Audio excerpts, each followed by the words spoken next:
Very warm welcome to today's webinar. Thank you so much for taking the time today to prioritize your health and well-being.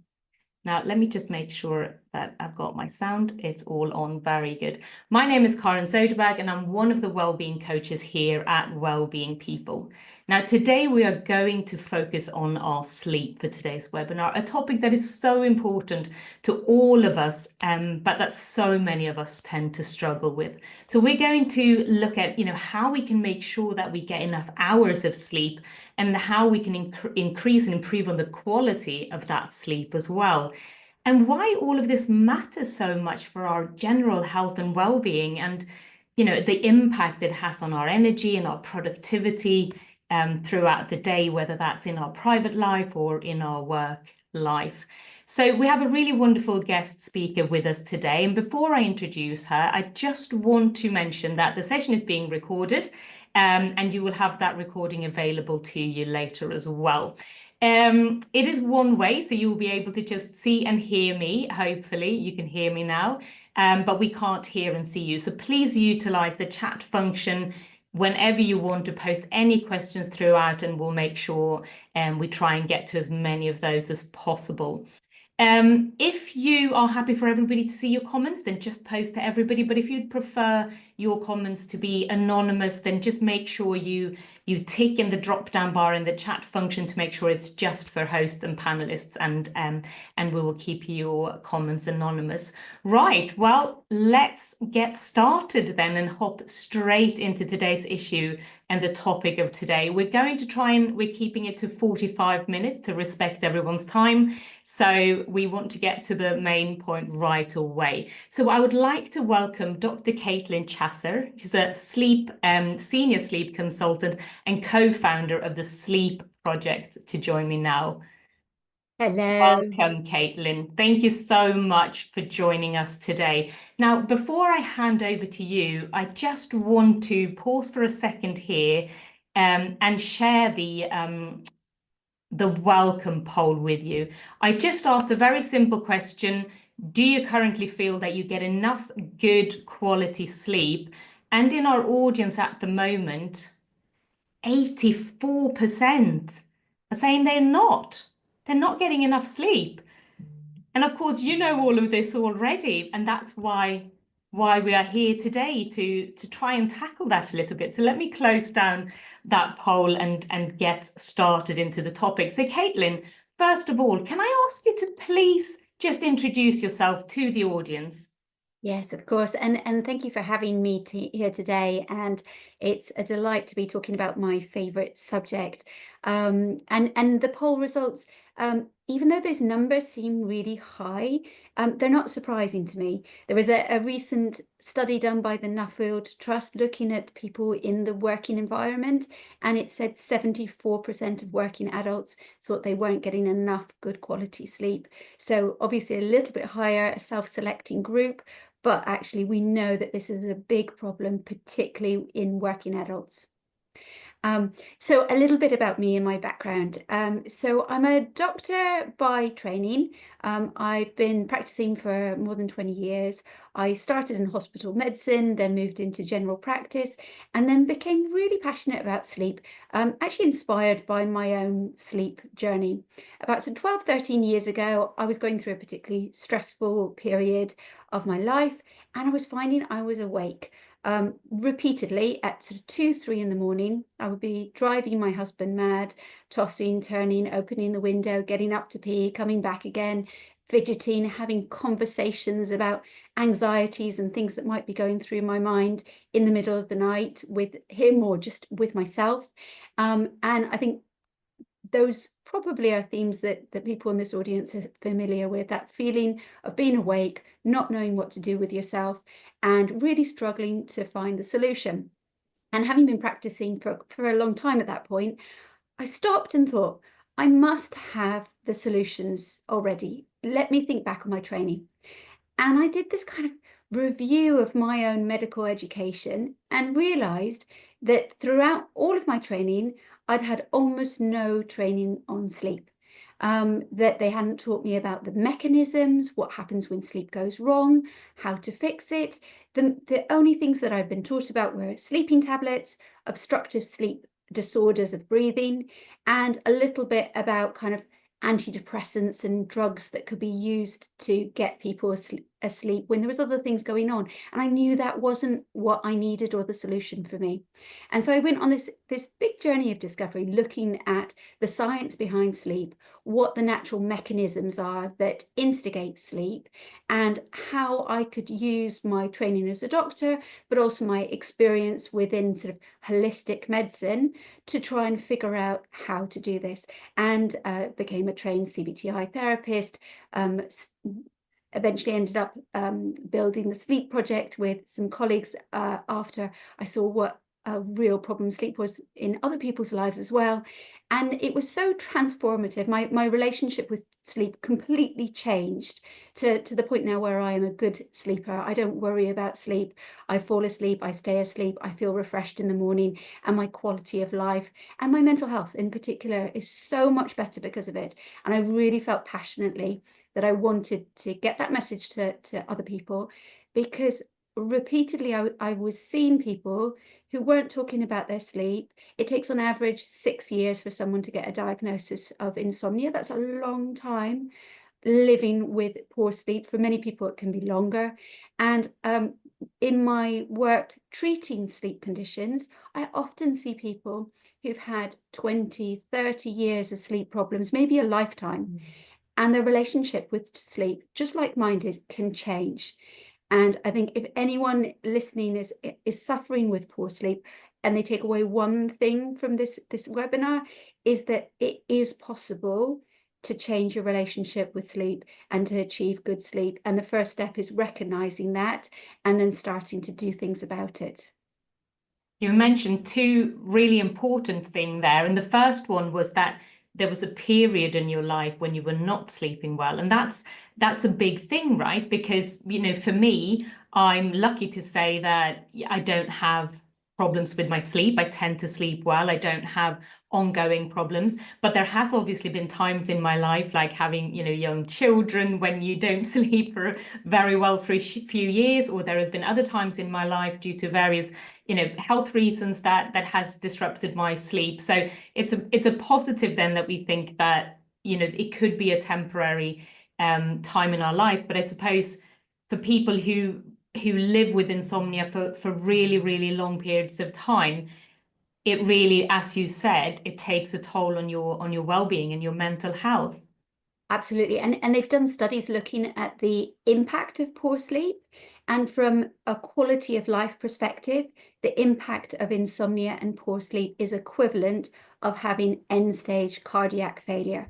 So it is huge. People are often not talking about it, struggling through the day-to-day, feeling maybe shame about the fact that they're not able to achieve good sleep, or they're not able to perform in the same way, or they're not feeling at their best, and just suffering in silence with significant impacts on their mental health, their well-being, their enjoyment of life more than anything. And it's really important that people know that it is possible to change those things, and help is sometimes hard to get hold of, but it is out there. Fabulous. I suppose another side to it as well. So we've mentioned people who might struggle to sleep during certain times in their lives, or who struggle with insomnia for prolonged periods, and as you said, for many, many years. And then, of course, there are those of us, which I'm sure there are many, who just don't quite prioritize sleep, who might stay up really late at night, who might think, you know, I'm all right getting by on 5 hours. You know, I'm not too bothered. I'd rather, you know, watch another episode of my Netflix series or whatever it might be. But I think this question, I think it's just a kick off to hand over to you to really discuss, you know, why sleep is so important to our personal health and well-being. And, you know, is it true that some people can get by on less sleep when we don't prioritize our sleep? What impact does that have to our health and well-being? So yeah, I think the question is, how important is sleep, and why is that? Yeah, and that's such an important point. There's going to be some people in this room who can't sleep because they've got insomnia, or they're just struggling, or they've got a baby that's keeping them awake at night, or they're going through the menopause and the hormones are impacting the quality of sleep. And for those people, it's about helping them to sleep better. For the other people, there's a large proportion of people who are just not getting sufficient sleep. And there's a lot of talk about how much an individual needs sleep-wise, and it's not 8 hours for everyone. There's a range, and it's between around 7 to 9 hours, but there is personal variability. And the amount of sleep that you need is set by your genetics. So if your parents need more sleep, it's likely that you're going to need more sleep as well, and that it cannot be trained to be any different. Lots of people think, oh, if I just continuously have less sleep, I'll get used to it. And I think we've got leaders like Margaret Thatcher, who used to boast about being able to survive on 4 or 5 hours of sleep a night. And we see those people and we think, actually, is it just that I'm being lazy or not? I don't need it. But actually, the studies say that actually most people, in fact, 99% of people perform poorly if they get less sleep than they need. And there's less than 1% of the population that can operate effectively on less than 6 hours. And we know from kind of looking at studies that there's probably 10 to 20% of the population who regularly get 6 hours or less, and a significant proportion who are getting less sleep than they need. And how do we know this? So we've done kind of performance related tests, looking at whether when you turn on a light, somebody recognizes that the light going on and doing that recurrently. And we know that the number of lights that you miss switching on, a little tiny one that you press a button when you see, goes up when people have had less sleep, and that the performance of someone with 10 hours of less than 6 hours sleep is the same as someone who's gone all night with no sleep at all. Wow. Which is really significant. And there's lots of people who are walking around with 6 hours a night of sleep and thinking they're okay. And when we do those performance tests, it's actually equivalent to being over the alcohol limit for driving in many countries. So many of us wouldn't drive a car after we've had a few drinks, but we probably would get in a car after 10 days of 6 hours sleep and think we were probably okay. And the reason lots of people think they're okay is that when you're getting less sleep than you need, you get a stress response. Our bodies go into stress and they release the stress hormone cortisol, and cortisol tricks our body and brain into thinking that we're okay and gives us that almost slightly wired feeling. And I think probably a feeling that many people will be able to relate to is that tired but wired feeling, where in the evening time, and often this happens in kind of doom bedtime scrolling, where you just keep on watching a little bit more, going through TikTok, watching one more video, where you're feeling really tired, but also a little bit awake and wired and not ready to go to bed. And that's the cortisol in your body just kind of keeping you going and keeping you awake. And so you don't necessarily feel the tiredness that your body may actually be feeling. And because when we're really sleep deprived, what we do is we prioritize those kind of key functions within our brain, rather than our sort of prefrontal cortex, the bit that makes us most human. And that means that we're not necessarily aware of our lack in performance or our lack in empathy, or the kind of decreases in the way that we're able to function, because all of our energy is going into that kind of basic processes to keep us going. So you can just really see the impact of just, and as you were saying, and I come across this a lot of times, so many people, do you get at least 6 hours of sleep? No, not a chance, maybe, between 5 and 6. So lots of people do that regularly, and you can just see, the impact that has on your mental health, but also, you know, just how you respond and react with your environment and people around you. A question that comes up a lot, and I just noticed one in the chat function here as well, which quite often people will say, well, you know, I don't have a problem getting to sleep, but then I wake up, you know, and I'll go up and then I go back to bed and then I wake up again, which of course is, as we are cycling through our sleep, you know, sometimes we sleep a bit lighter and some people will wake up. And then I just saw this comment in the chat function that I should probably not be tempted to check my phone if I wake up. So that's, of course, is another, a whole other thing. So could you explain a little bit what that would matter for people who wake up during the night and go back to sleep? Does that mean you're not getting a very good night's sleep, or could you perhaps fall back to sleep quickly? And what does it do if you pick up your phone when you do wake up? Yeah, so many important things here. So insomnia is defined as a difficulty getting to sleep, staying asleep, or waking up early in the morning recurrently, so more than 3 times a week, and it's considered chronic insomnia if it's happening for 3 months or more.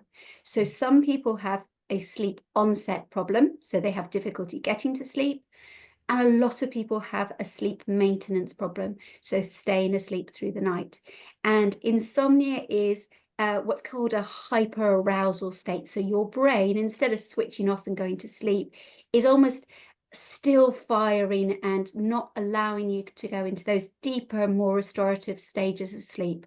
And I think good sleepers can sometimes relate to this. You know, when you've got an interview the next morning or an early flight that you know your alarm's going to go off early, and then you spend your whole night half asleep, half awake, kind of not getting that good quality. You don't feel refreshed in the morning. You might have been in bed for 8 hours, but the sleep has been rubbish. And that's sort of what insomnia feels like, but on max. Because you're hyper aroused, your brain's not switching off and going to sleep in the same way. And it makes the sleep not only more disrupted, more broken, you're not getting as much of the deep restorative stages of sleep, and you feel less refreshed in the morning and less revitalized.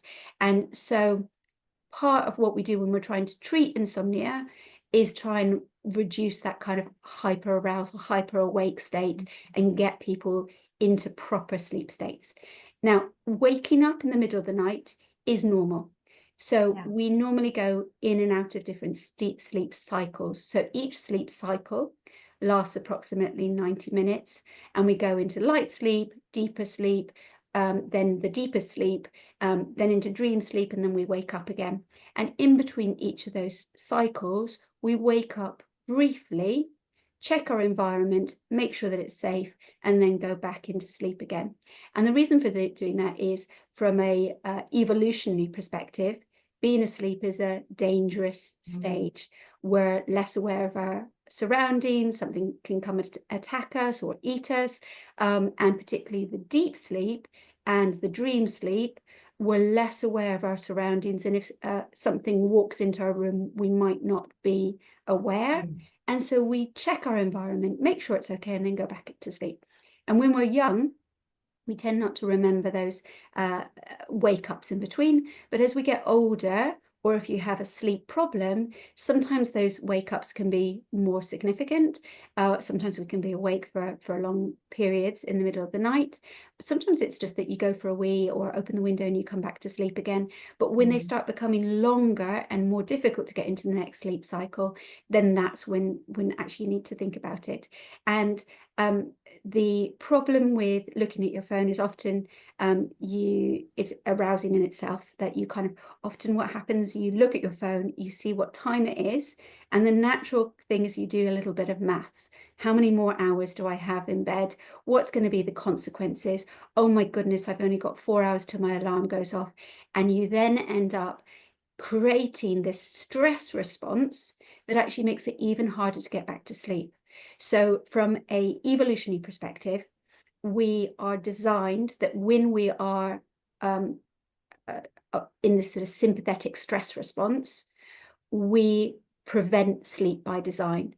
because if you're more aware of danger and you think something bad's going to happen, you don't want to go to sleep because it's a time of danger.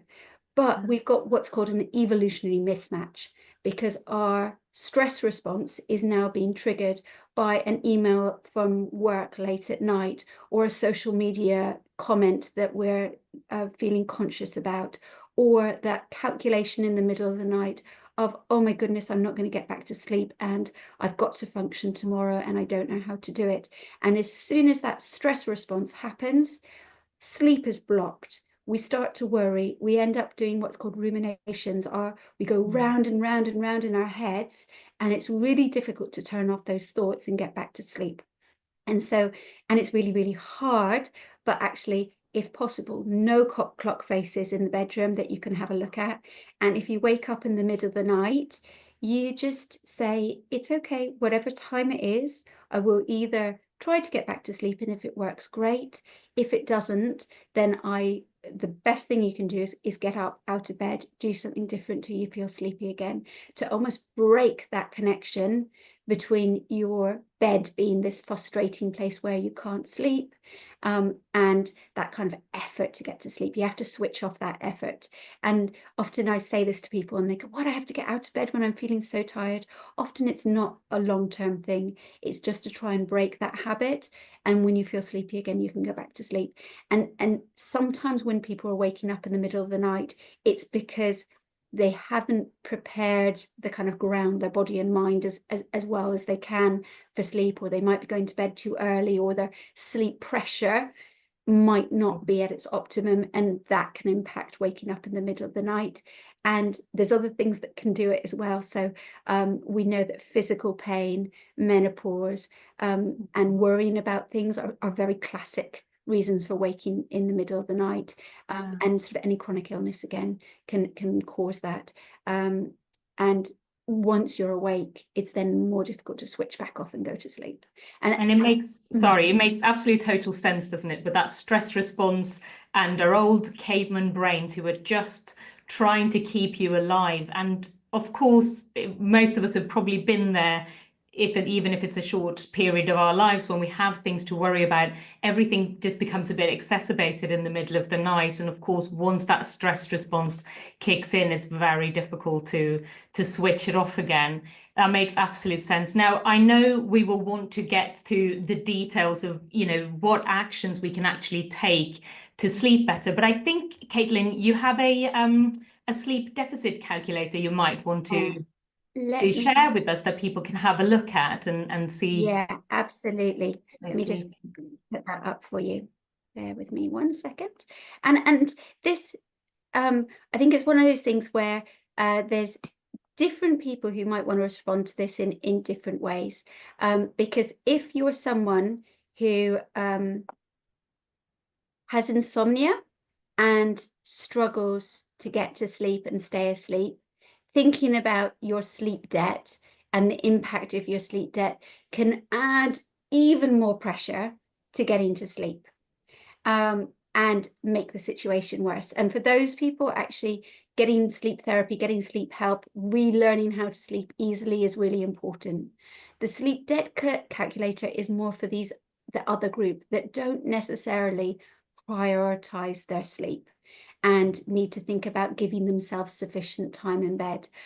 Often people with insomnia give themselves extra time in bed to try and catch up on sleep, and sometimes that can have problems in itself. So this exercise is very much aimed for those people who are able to fall asleep and stay asleep, but maybe they're not getting the quality of sleep or the quantity of sleep that they need.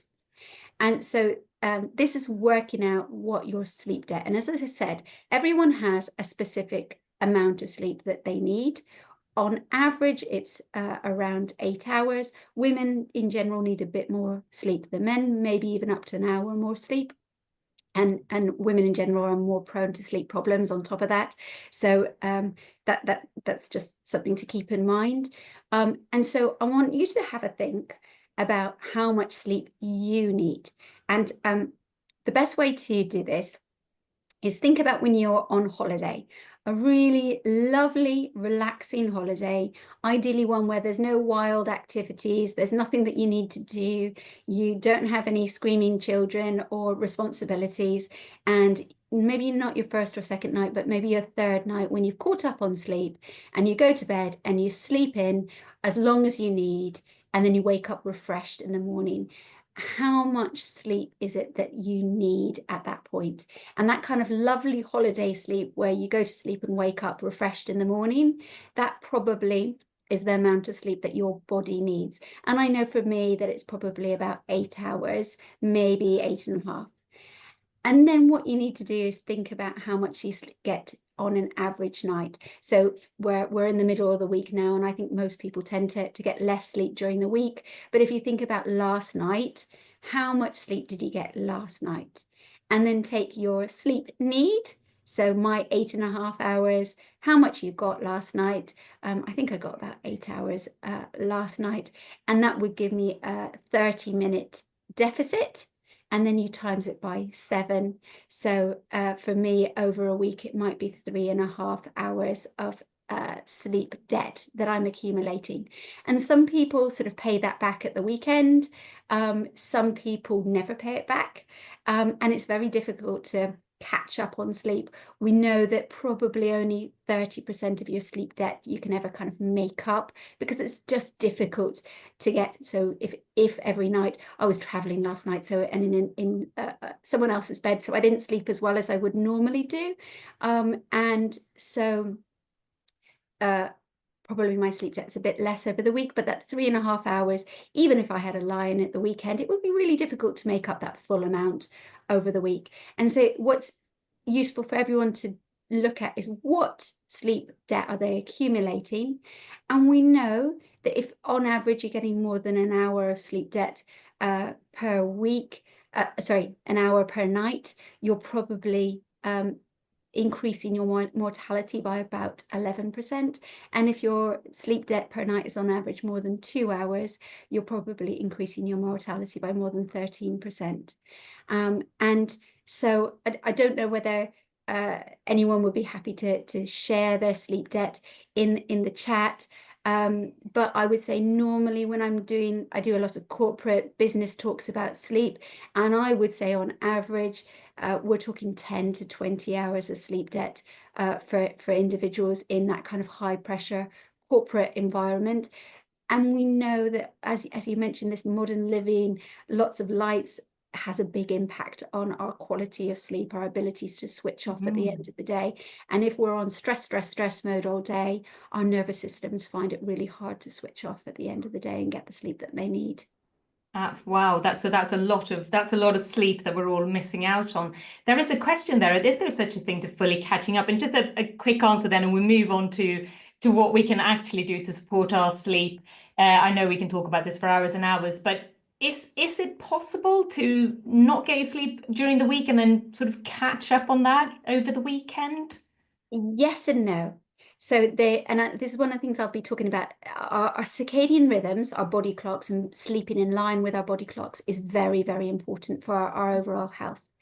And while catching up on sleep in itself is not a problem, if you're lying in for an hour, 2 hours at the weekend, what happens is it starts to shift our body clock backwards.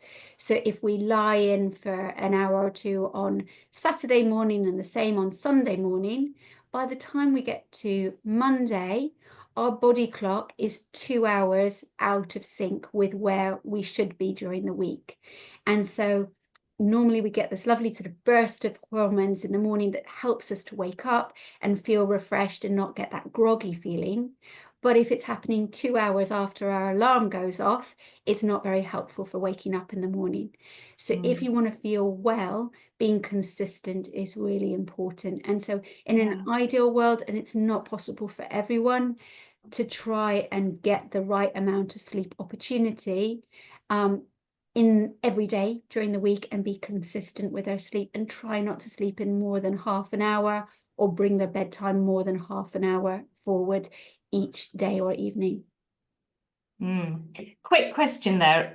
What about napping during? Somebody said, thank you for sharing that. Oh dear, about 21 hours debt per week. So perhaps, we'll move on to actionable things that we can do just right now, because of course we've got lots to get through and little time as always. What if I nap during the day and wake up and don't know which century I'm in? Sort of. Yeah. So Get the quiz napping, there on napping. Is that good or bad? it depends. If you're someone who struggles to get to sleep or stay asleep, then napping is probably a bad idea. It affects what is called your sleep pressure. So during the day, something called adenosine is released, and it slowly builds up during the day. And when you go to sleep, it drops off, and as it gets clear through the brain, and that makes us sleepy and helps us to fall asleep more easily. If you have a nap, you drop your adenosine, and that means by the time you get to bed at night, you might not have enough sleep pressure to get to sleep, and then you might struggle to get to sleep.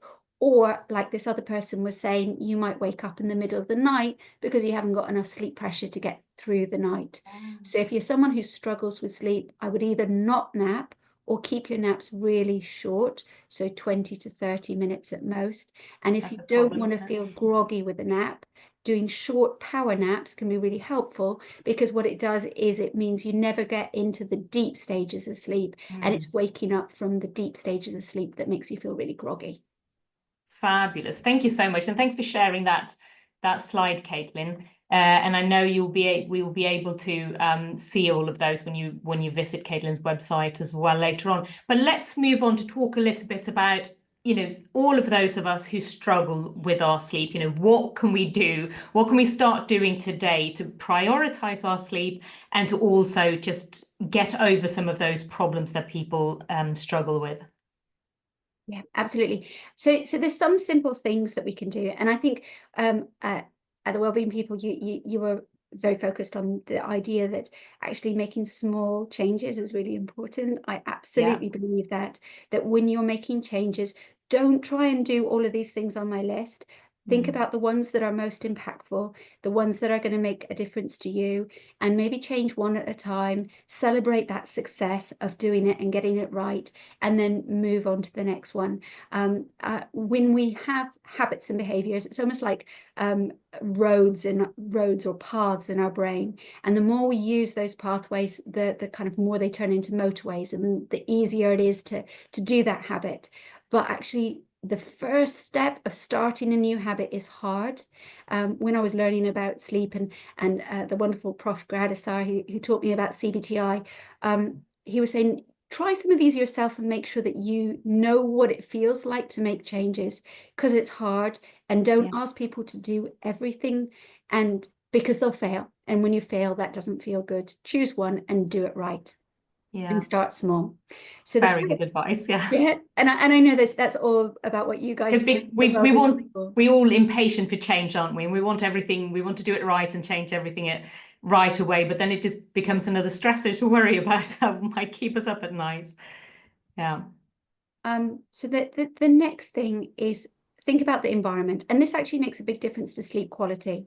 So you want it dark, you want it quiet, you want it cool, so 16 to 18 degrees, and no clocks in the bedroom. And actually nothing except sleep. So lots of people, particularly who are having struggles with sleep, they might bring in their computer or their phone or the ironing, and actually you want your bedroom just for sleep.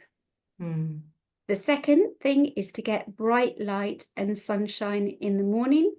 That helps to lock in our circadian rhythm, our body clock, but it also is really good for vitamin D, for endorphins, for energy levels, and can be really helpful for getting our get up and go for the day, particularly if you've had a bad night's sleep. Can I ask quickly on that? Because that's something that we talk about a lot as well, and playing and resetting our circadian rhythm. Of course, it's starting to, we've got lovely sunshine here today, and it's starting to get lighter and brighter in the morning, but getting, that daylight onto our eyes first thing in the morning when perhaps it's dark, for quite a long time after we've woken up. When do we need to get that light? How soon after we wake up? And do we get it from artificial sources when it's dark till 10 o'clock? Yeah, I mean, ideally outside light, much more bright, way more luxes than any of these artificial options. But absolutely in the wintertime, it's hard. I personally use a light alarm clock, which gives me a little bit of light. The luxes in that aren't as much as you need, but actually it just helps me to feel like the day is starting. And you can get some either light boards that you can have in front of you in the morning, or even glasses that you can wear that can increase the amount of light that you're getting. I would say the best light is actually outside. So if you can go and take your cup of tea or your coffee in the morning and sit on the doorstep and just get a little bit of light, that's the best light that you can get. But we all do struggle a little bit more in the wintertime. Yeah, absolutely. Thank you. Just a quick question there. If you wake up and go straight onto your phone, how does that impact on your circadian rhythm and your sleep?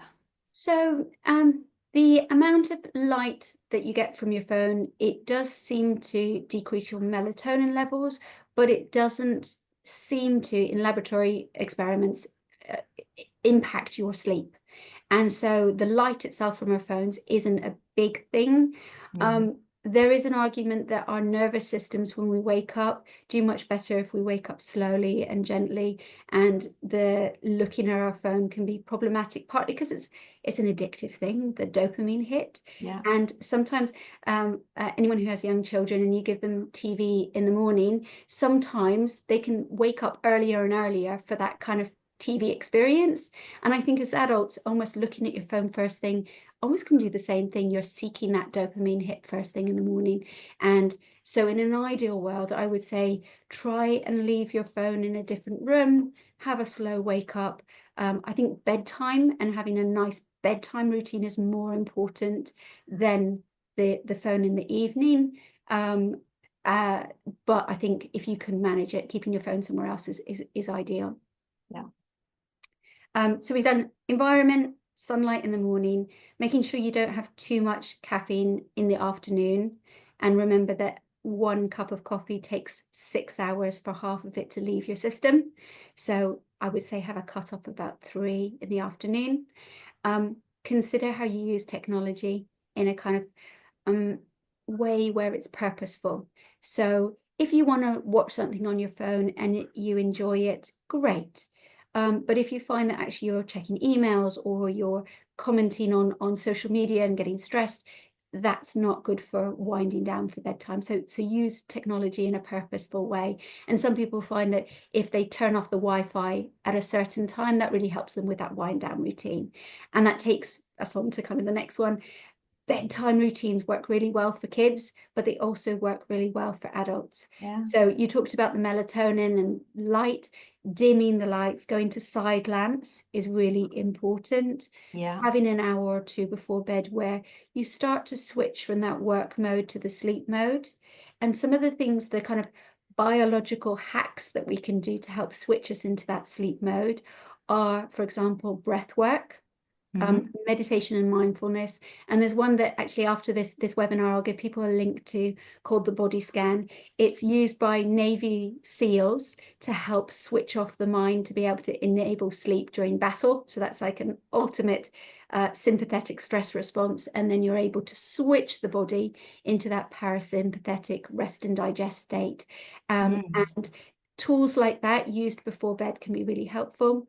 And I think one of the things, some people will use it the first time and not get a response, but actually just like riding a bicycle or learning a new skill, it doesn't happen instantly. You need practice. For anyone who's suffering with insomnia, it's actually one of those things that you can use when you wake up in the middle of the night to help you get back to sleep. And the more you can practice during the day when you're in a calm state, the better it will work when you need to switch it on in the middle of the night to enable yourself to get back to sleep. Consistency, I've talked about. Bedtime, same time every night. Wake up time, every morning around the same time. Waking up at the same time is really important, particularly if you have sleep problems. So even if you've had a bad night's sleep, try and wake up at the same time. It will make the next night a better night. And alcohol is another one that we talk about a lot. Even though, and a lot of people with sleep problems end up using alcohol to get off to sleep, and it's totally understandable because it's a sedative. It helps switch off some of those worries. It makes you feel like you drift into sleep, but what it does is it reduces the sleep quality, and it makes sleep more fragmented, so you wake up much more. And so a little bit like you asked whether waking up lots of times you can get as good sleep. Actually, we know that fragmented sleep is much worse quality, so you need to get a hell of a lot more in order to feel the same amount of benefit. So trying to swap drinks for non-alcoholic alternatives, keep the celebration of the drink, but try and do something a little bit different. And exercise is the other one, but start really small, make it consistent. Consistency is more important than intensity. And I suppose all these tips people will find when they follow that QR code that I will share with them right at the end as well. If you can't remember quite all of those things, but like Caitlin is saying, so important to just pick one thing and start slowly, but to also, commit to that, right? Because as you're saying, it's not because you do one of these things one time, it's going to solve all of the problem, but rather consistency and continuing over time to really hone down on those various things that we can do. Given we've got so many people in the audience who are not sleeping well, if you listen to that list and you go, I've been doing all of them forever and they're not working, that means you need CBT-I, cognitive behavioral therapy for insomnia. It is the gold standard treatment. And as I said, the vast majority of people following this a 4 to 6 week program completely change their relationship with sleep, and the results are lasting for a long time. So lots of people who are listening to this probably have cut out caffeine, they're doing exercise, they're doing absolutely everything, they've tried every magic potion going, and they're still not sleeping. This is a sort of a prompt to say, go see your doctor or find someone to do CBT-I, because it really works.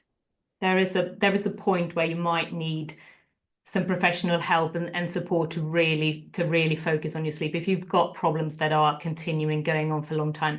Now, we are going to start rounding up quite shortly. 45 minutes go by very quickly. But Caitlin, I know we spoke as well about some common myths around our sleep, which I'm quite interested to hear about. So if you want to touch a bit on that before we start rounding up, that would be great. And I think some of the common ones, and I won't go through all of them, is that you should go to sleep and wake up in the morning and not wake up at all. Most people will wake up a few times during the night, and to do that is absolutely fine. Another really common one is that if you are not sleeping, you should just lie there and rest. And if you are able to lie there and rest while your brain is calm, that's absolutely fine. But as soon as your mind starts racing and struggling, then actually you want to get out of bed. You want to sit somewhere else, because that struggle is not going to be helping you to feel more rested and to improve your sleep quality. And another one I think I hear very commonly is that if people don't remember their dreams, that they don't feel like maybe they've had good quality sleep. We know that people with some people remember the dreams, other people don't, and that's not particularly linked to the quality of the sleep. I'm glad you say that, because I'm one of those people who very rarely remember any dreams. And in the morning, my husband will say, oh, do you want to hear what I've dreamt? And it's so detailed. And I think, why do I not remember? So I'm glad to hear that. Yeah.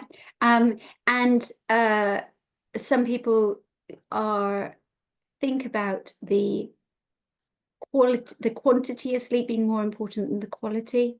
And I think the quality, particularly if you're someone who's not sleeping well, the first step is to get the good quality sleep. And once you've really got that good quality sleep, you can then start working on the amount of sleep that you get. And sometimes in the first instance, that might mean that you're getting slightly less sleep. You're going to bed a little bit later. You might be setting your alarm to wake up consistently. But once you've got that sleep quality and you stop worrying about sleep and you're not waking up all the time in the middle of the night, it's then much easier to kind of switch off and get back to sleep. I think I spent too much time today answering all the questions without going through all of the quiz and the other bits. There are so many things that we want to talk about, but I think fabulously helpful to summarize that, of course, if we are temporarily struggling with our sleep, to focus on some of these things that Caitlin has mentioned and starting out small. But if you do have long-running problems, then to start to tackle that stress response and that worry by perhaps using some of those meditation techniques. But ultimately, you know, don't continue to suffer for years and years and years before you might seek professional help if the things that you do yourself are not helping. Yeah, and the QR code here will go back on get you the body scan. If you go onto our main website, there's a download called Bedtime Planning for a Great Night's Sleep, which will go through lots of those tips that I shared about what to do to improve your sleep. And if you're finding you're struggling, please go see someone. I promise your sleep can get better, and I hope lots of people will be able to kind of take steps from here to improve the sleep quality.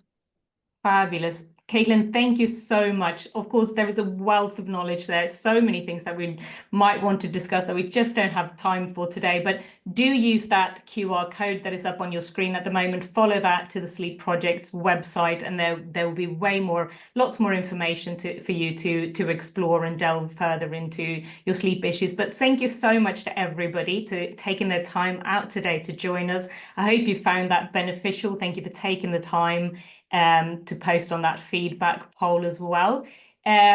We were looking at your questions. If there are anything particular, I'll follow up with you later on as well. But we are 12:46 now, so in the interest of keeping everybody's time, we are going to round up. But Caitlin, thank you so very, very much for coming on today and sharing your expertise with us. And I hope everybody will take some great benefits for that and start prioritizing perhaps our sleep a bit more.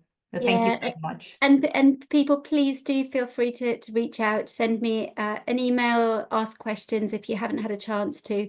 And I saw one of the comments around being stressed about sleep is what's keeping me awake. And I think that is central to insomnia, that it becomes a cycle where you get more and more stressed about your sleep, that sleep becomes impossible. And it's all about learning to switch that off, and it is possible, I promise.